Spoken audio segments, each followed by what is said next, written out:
Hi, this is Andy at Guitar Made Easy, and today I'm joined with Gerry Leonard, aka Spooky Ghost. You may know his work with Suzanne Vega or perhaps David Bowie. Gerry, how are you? I'm great. I'm excited to be in Scotland. It's really great. Perfect. When were you last here? Oh, a number of years ago on a Suzanne tour. I think we played Glasgow. And I know we've been to Edinburgh a couple of times, but it's always nice to come back here. It's a great feeling here. Yeah. So you're on tour at the moment with Suzanne. You've got quite a number of dates in the UK and Europe. How's the tour going so far? Oh, it's going great. It's going great.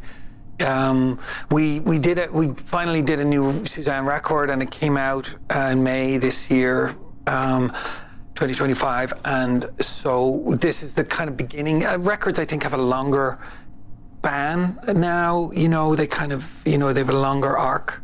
And so we've started, this is kind of promotional touring for the record. We've 5 weeks in Europe. We were just on mainland Europe. We played Germany and mostly Netherlands and up around there, and now UK.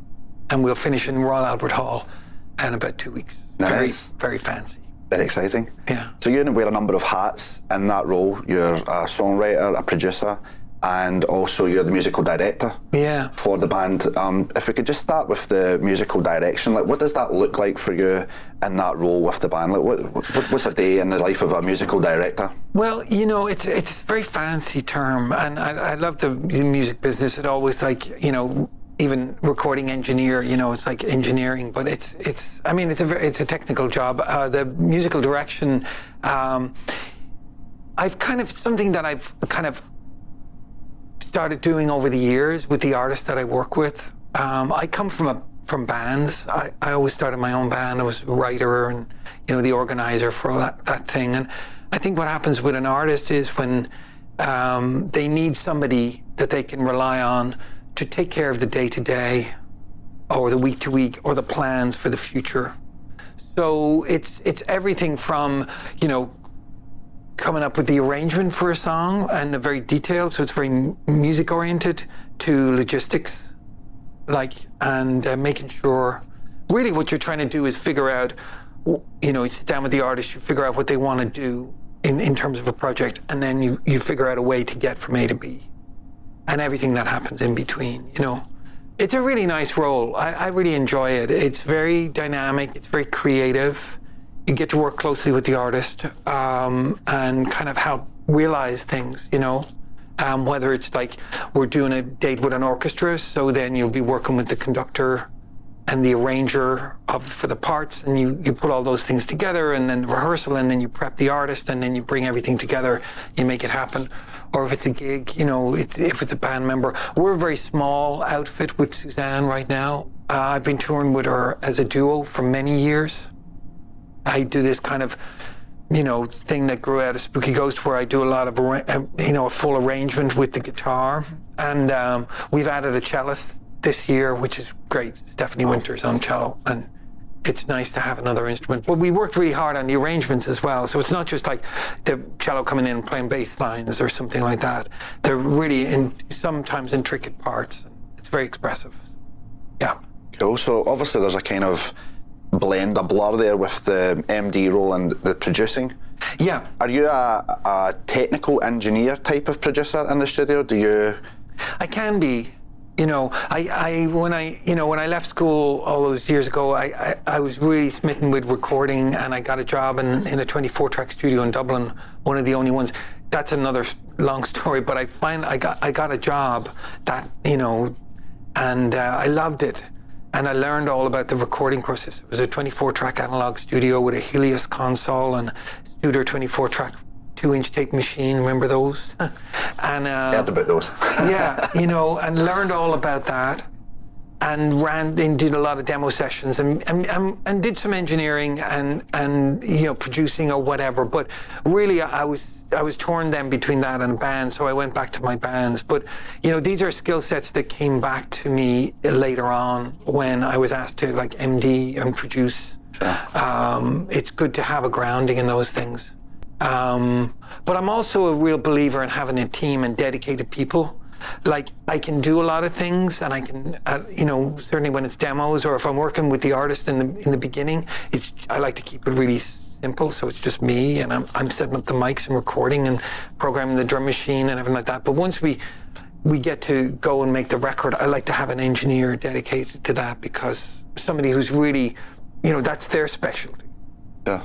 And then the musicians, of course, So obviously then you've got quite a wide vision for, like you said, like being a band guy and all the other instruments and arrangement and so on. But I think that's reflected in even your solo guitar performances, which, famously you'll do the looping and all your different effects and so on. Yeah. What's the genesis of that as your guitar style? Were there guitar players that you heard that you were inspired by? Did you go off in a different direction based on other instruments? Where did that come from?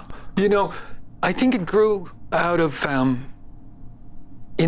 had my path was like I learned guitar kind of orally, just sitting down with guys learning, and then I take a lesson with a guy up the road kind of thing.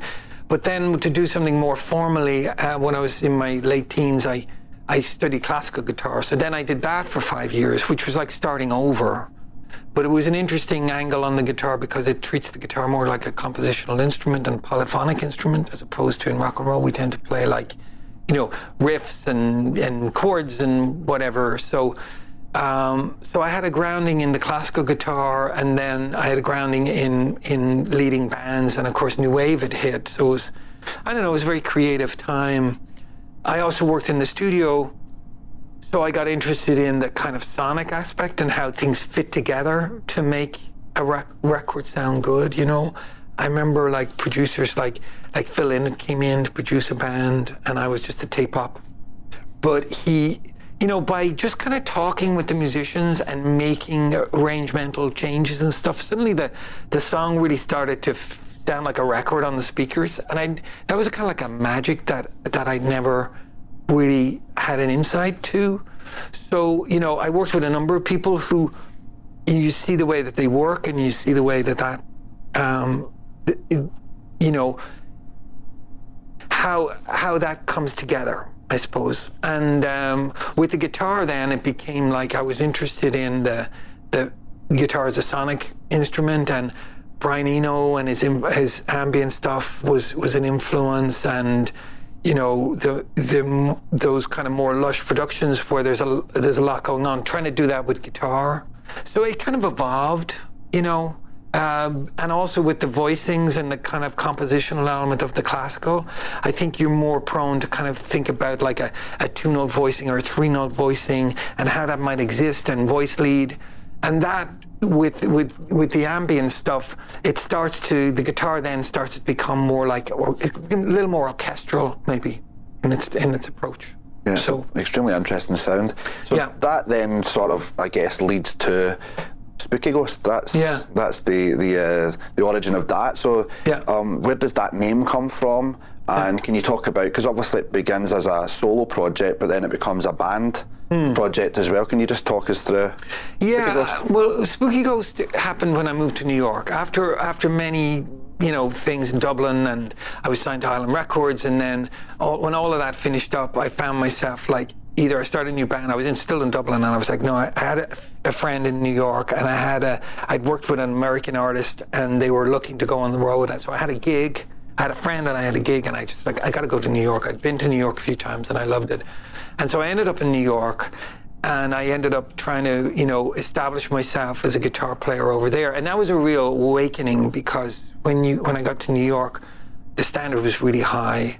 And of course, when we're in our own little zones, we're like, being pretty handy with the guitar, and everything's good. And then you go into the bigger pond and you're like, oh my God, I don't have this skill set, I don't have this skill set. And so it forced me to up my game. And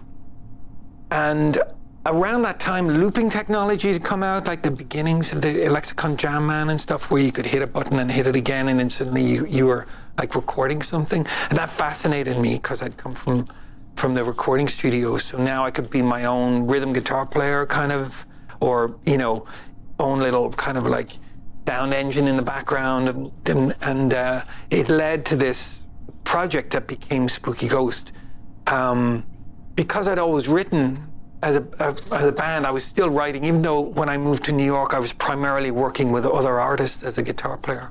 I needed an outlet for my own solo stuff. So that's what Spooky Ghost became. My bandmate in Hinterland, I had a band called Hinterland. We were signed to Island Records, and Donald Coughlin was my partner in that band. He's sadly no longer with us, but a great guy, very talented singer and creative guy. And that was his nickname for my guitar playing. He was Spooky Ghost. He was like, do that Spooky Ghost thing you do. So when I came to New York and I started to do this project, I needed a name, and Spooky Ghost just kind of came to me. I started using it, and it's kind of stuck. You know, people call me Ghost now, and you know, I don't know. It seems like the right thing. It seems, you know. So that's the origin of it, and that's what kept me going in New York. And it also was kind of like a calling card, because I would play solo, little coffee houses, either solo or as a duo or a trio, depending on who was around.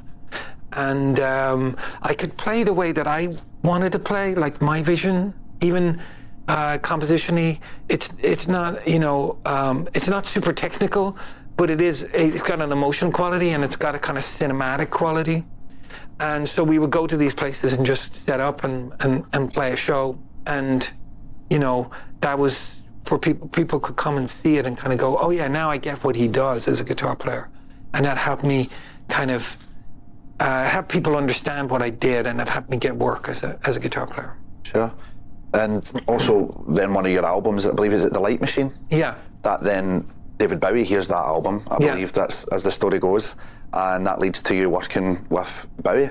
Can you talk about how that came to be? Yeah, that was, you know, that's a New York moment for sure. I mean, truthfully, what happened was that I was working on the scene in New York, and I was working with an artist called Duncan Sheik at the time. I was working with a lot of different artists, singer-songwriters and artists, and but Duncan had worked with Mark Platty, and Mark Platty had worked with David.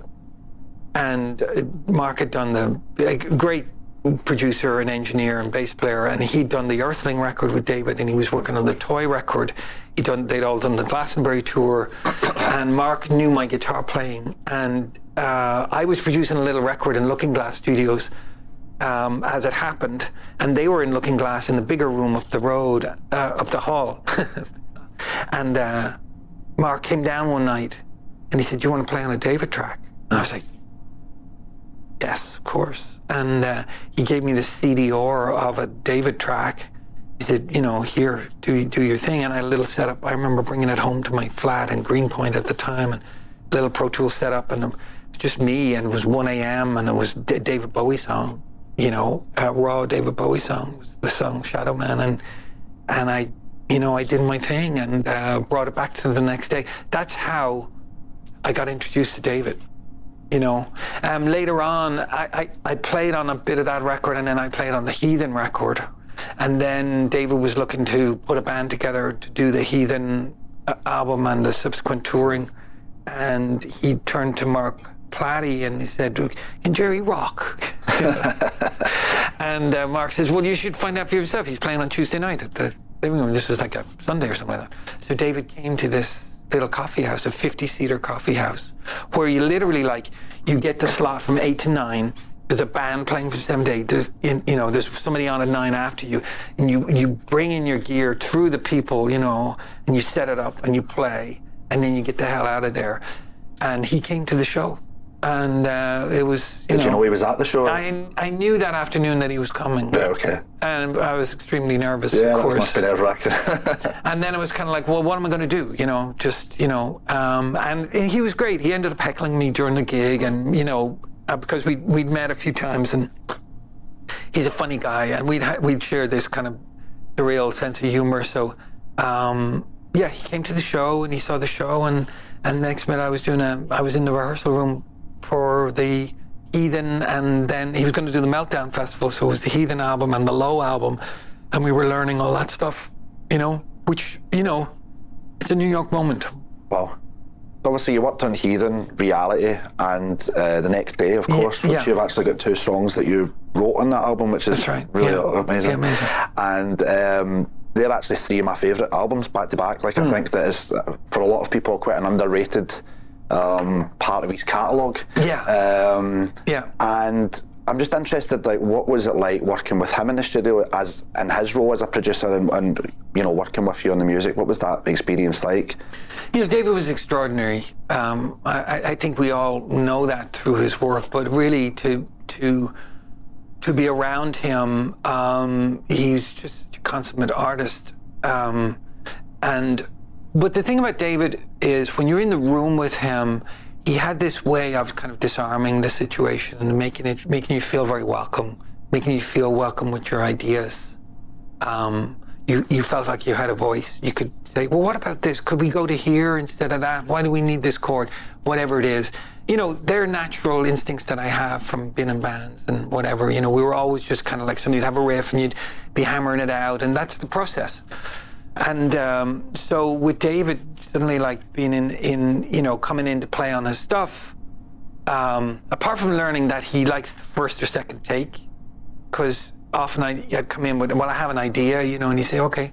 And you'd play and he'd say, yeah, come in. And he said, well, can I do it again? And he'd be like, no.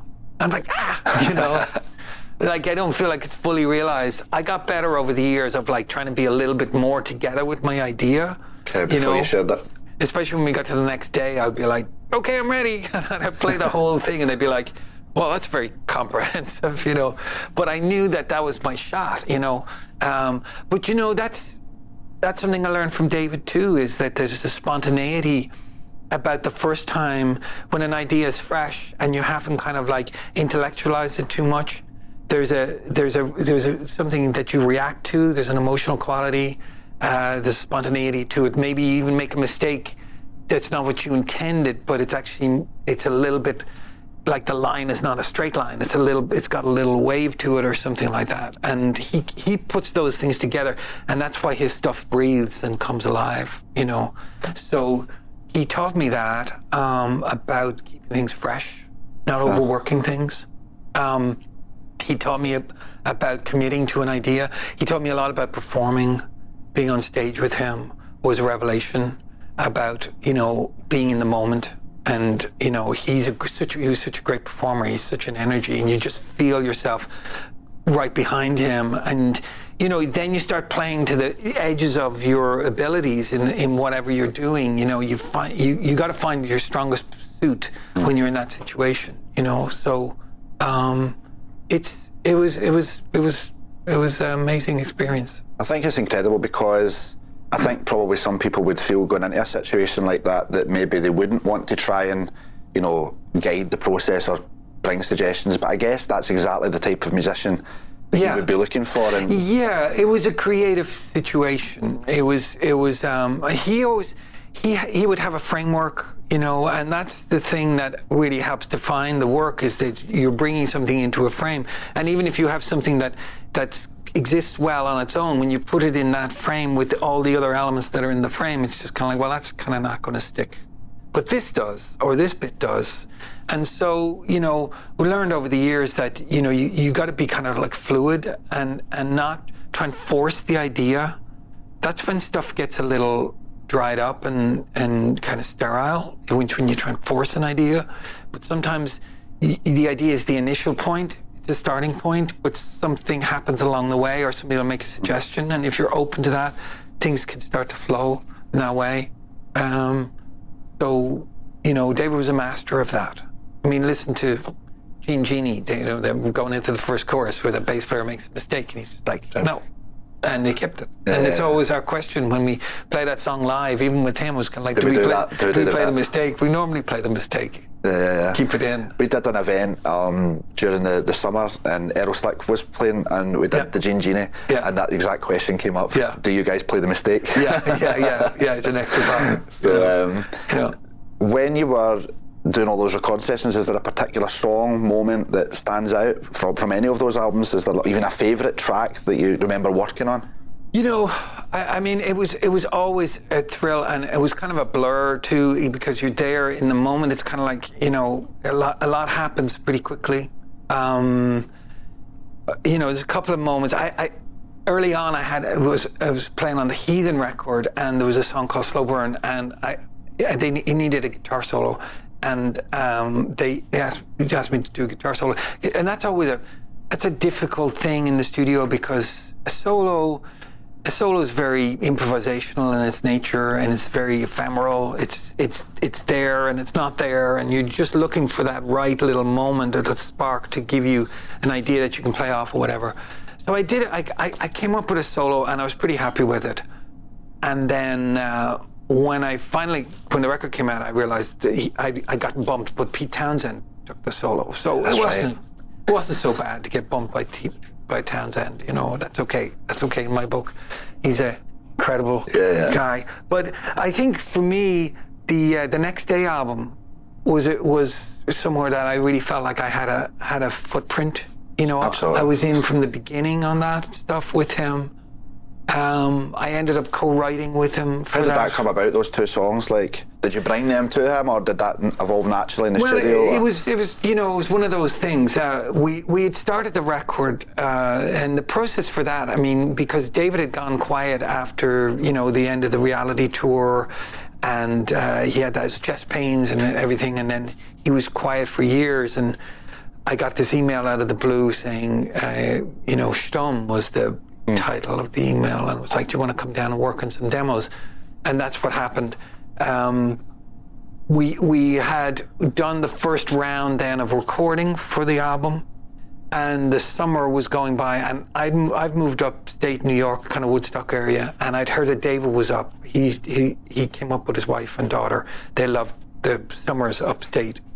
And I know David's more urban, you know, he likes New York City, but I knew he was in town, so I emailed him and I said, do you want to come over for coffee? I know he likes good espresso, and I had a good setup. I had a little machine, and I had some good beans, and I was like, well, you know, I'll just invite him for, what do you do? You know, but I'll invite him for coffee. And he got right back, and he said, you have a drum machine?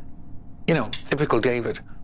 Which I didn't have a drum machine, but I know the right answer is yes, I have a drum machine. And my friend had a nice old 808, and I was like, Ed, I'm borrowing the 808. I can't tell you what it's for. So I had a drum machine, and he said he was going to come by the house, which was crazy, but normal, but crazy. And then, and I know David, he doesn't like a fuss. He likes pretty simple. So I was like, okay, I set up a keyboard for him. I set up a 58. I set up the drum machine.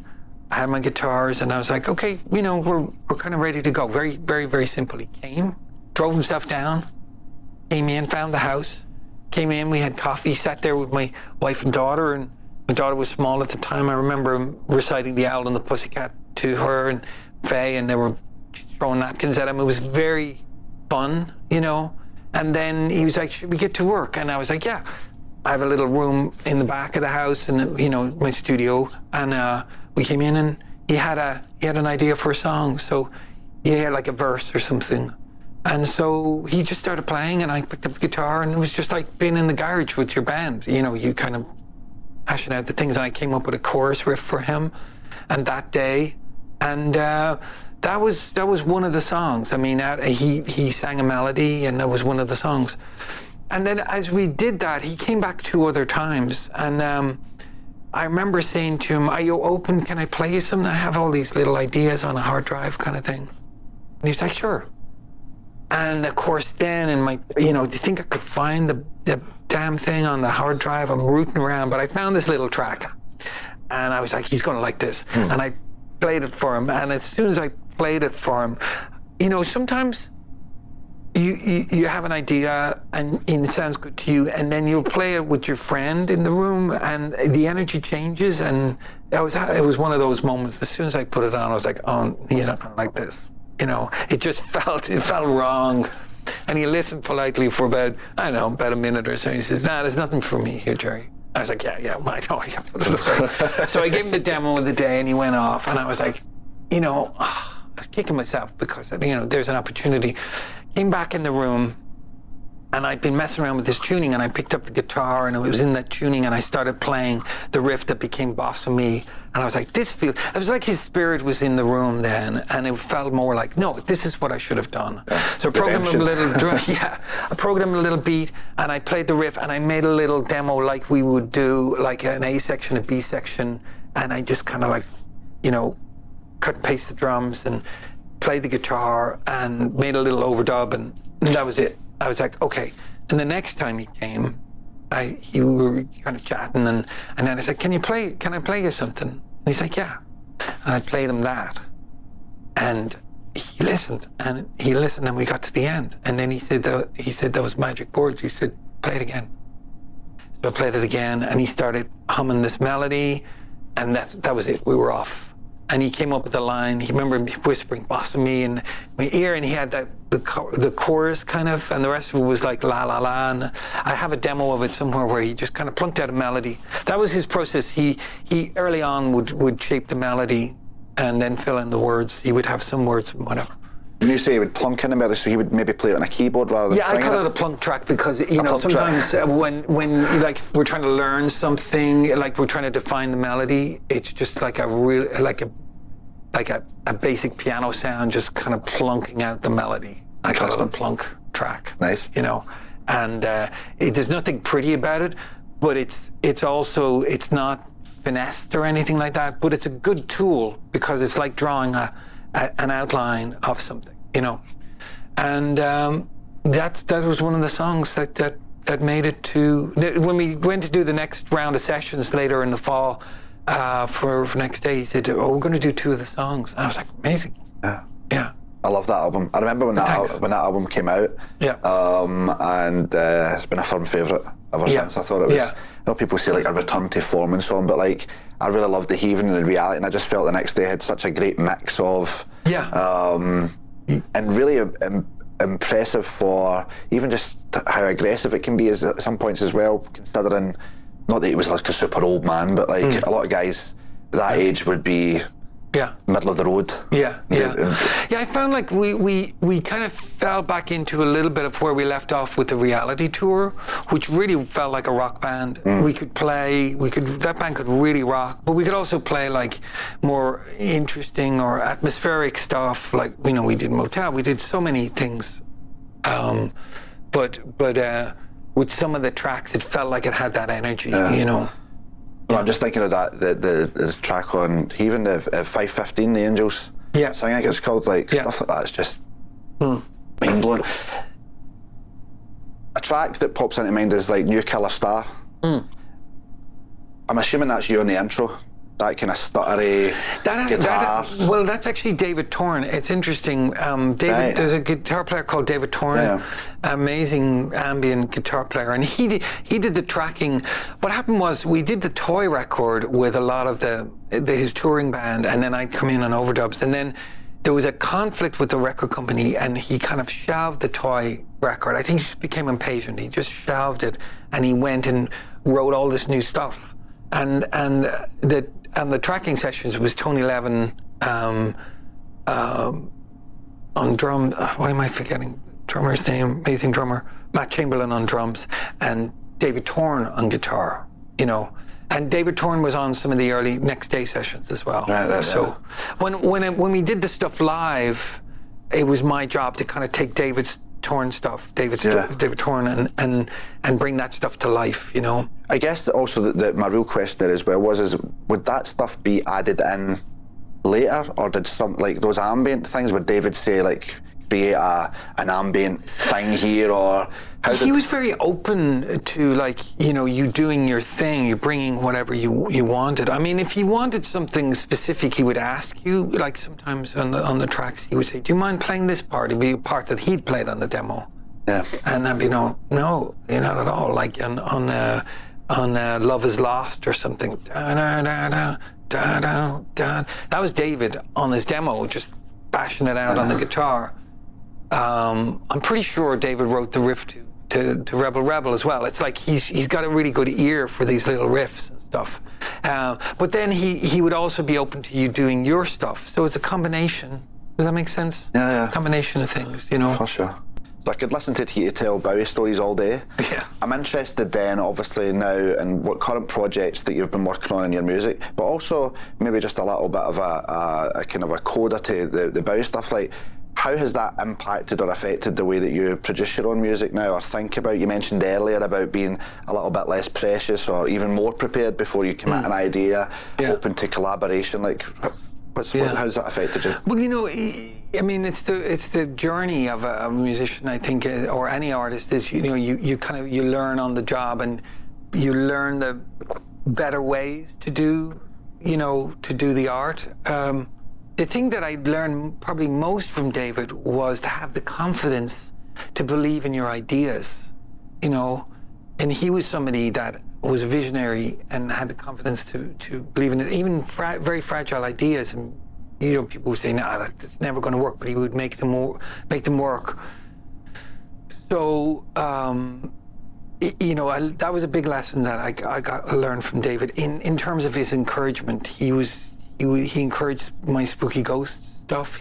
I played some shows on the road, like on days off when I was on the road with him, and he came to a couple of shows, and so he was just very supportive,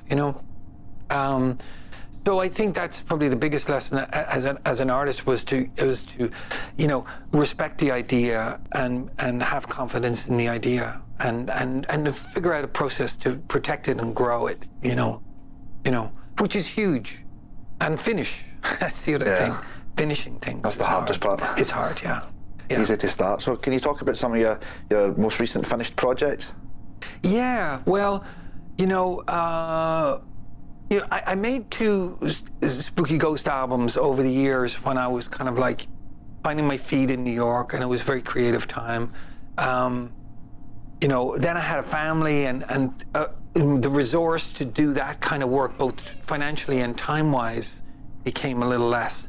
So that slowed down. Over the COVID period, I found myself home, but I wanted to practice every day. I would, we all, I'm sure, had our own way of getting through that time. Mine was I used to go for a run in the mornings, and then I would come back and I'd practice for a little while, just sit with the instrument and play. And I found I was improvising these kind of like,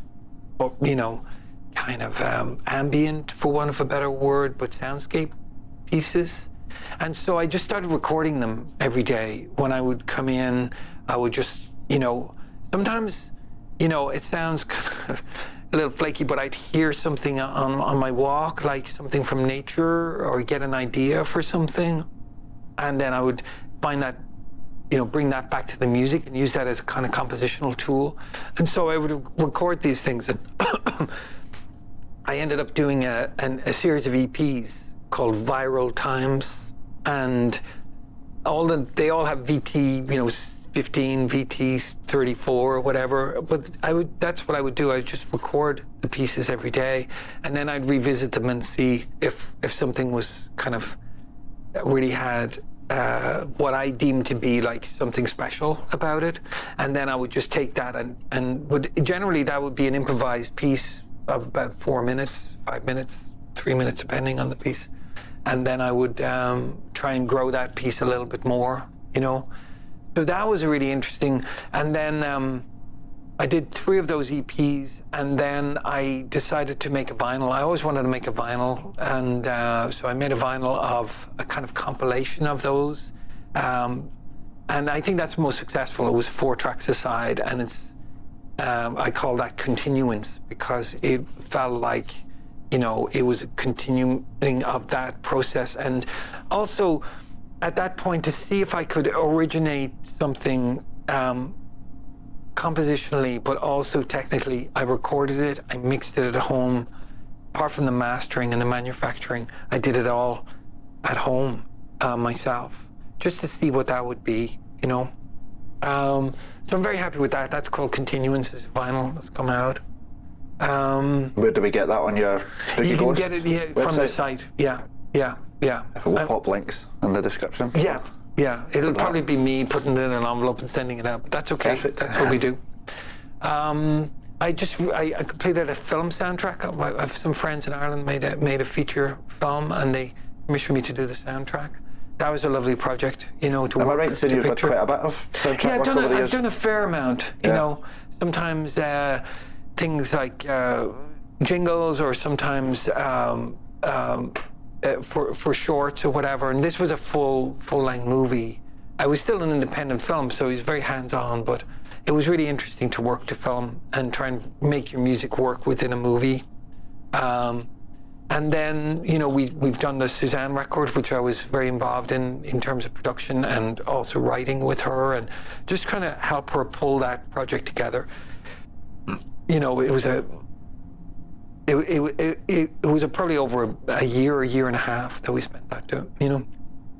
And then I have, you know, I'm always getting asked to do sessions and records and stuff. Just did a new record with David Bowie, which was amazing. Wow. Of some theatre music that he's coming out with. That'll probably come out next year. Wow, that's amazing. And but you know, local singer-songwriters or somebody will send me a track, or you know, so I'm always up for working. I see it as a challenge. I see it as a puzzle to work out, and you always learn something on the way. So it's super creative. I love it. Amazing. Yeah. Well, Gerry, thank you so much for this today. It's been great. Oh, of course. And as I say, there'll be links in the description for all of the projects mentioned. Yeah. And I hope you have enjoyable the rest of the tour.